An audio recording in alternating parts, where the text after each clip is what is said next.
BookTube! Today I'm here to review John Green's newest book, Turtles All the Way Down. Because I'm a nerd fighter and a huge fan of John Green's books, this review might be a little biased, but I think it's fair. Turtles All the Way Down is about an intellectually mature high school senior named Aza Holmes, who we learn at the beginning of the book struggles with obsessive-compulsive disorder. One day, her best friend, the energetic and loyal Daisy Ramirez, convinces Aza to help her solve a big mystery surrounding their classmate Davis Pickett's father's disappearance. And because of this decision, Aza's life becomes much different, simultaneously less lonely and lonelier. To start off, this is a fantastic book. I had so much fun reading it, and I finished it quickly, not because the book is short, but because I read it frequently. I'll echo what a lot of reviewers have been saying and say that this book is hugely important regarding mental health. How we look at it, think about it, and talk about it, and how we can help ourselves through it and how we can help others through it too. While I myself don't struggle with OCD, I do feel like I have a much better understanding of what it's like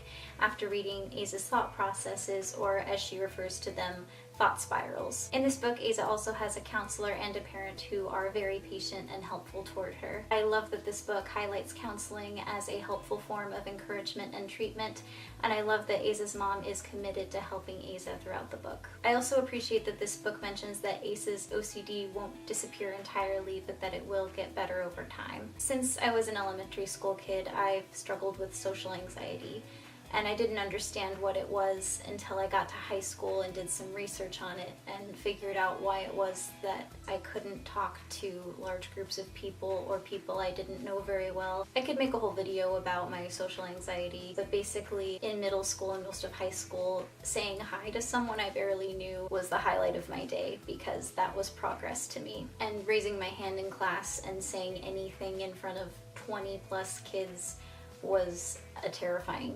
thing to me. And to be honest, it still is. Once I started understanding what social anxiety was and how I could make things better for myself, I did start to make slow progress, but I didn't start noticing huge progress until I got to graduate school and decided to seek counseling. I think I'll always be struggling with social anxiety. I don't see it going away, but I can say with confidence that things are a lot better now than they were 5 years ago, and even much better than they were 10 years ago. I can have complete conversations with people that I had just met, which is something that I can't say for when I was in middle school or even high school. And while it used to be a very big booming voice in my head, it's now a small one. In this book, there are some scenes where Aza is so focused on the internal struggle that she's having that she can't focus on conversations that are going on all around her, or even conversations that are happening with her, and I can relate to that a lot. When I was in middle school and high school especially, I'd get so frustrated by not knowing what to say to someone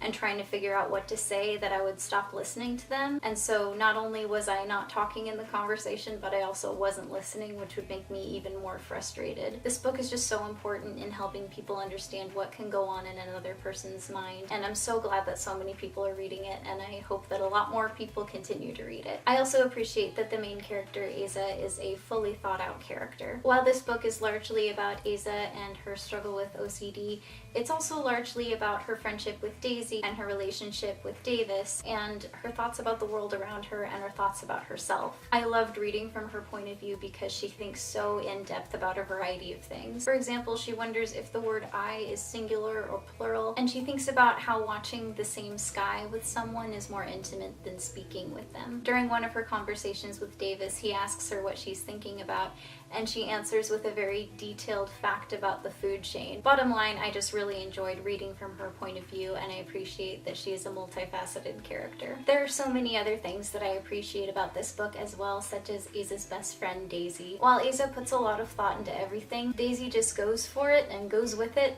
and says exactly what's on her mind and says a lot of funny things. I also really appreciate that the book focused on Daisy and Aza's friendship and how the two of them addressed a specific conflict and chose how to move forward from that conflict. The beginning of this book also has a Paper Towns vibe to it since it involves a mystery, and so that was a fun reminder of that book. Yes, there is romance in this book, and I appreciated how realistic it was. I also appreciated how different Aza and Davis's personalities were from Hazel and Gus's From the Fault in Our Stars. The romance plots in Paper Towns and Looking for Alaska to me are very, very similar. The plots and also the characters in them seem so similar to me that I consider the two books to be companion novels. And I'm not saying that this is a problem for me at all, because I enjoy both of those books, and I like that both of those books exist. However, the romance in this book differs greatly from The Fault in Our Stars. The romance is more of a side plot than a main plot, and the characters are much different in this book than in The Fault in Our Stars. And so because the relationship between the two characters was so different, it was very refreshing. And I thought the relationship fit the tone of the book very well. The only critique I have of this book is that there are some characters and stories that I wanted to know more about. For example, I felt like I didn't get to know Michael very well. I didn't know very much about him by the end of the book. I also felt like I needed a little bit more detail and description about Aza's dad. All in all, I'm giving Turtles All the Way Down 4.5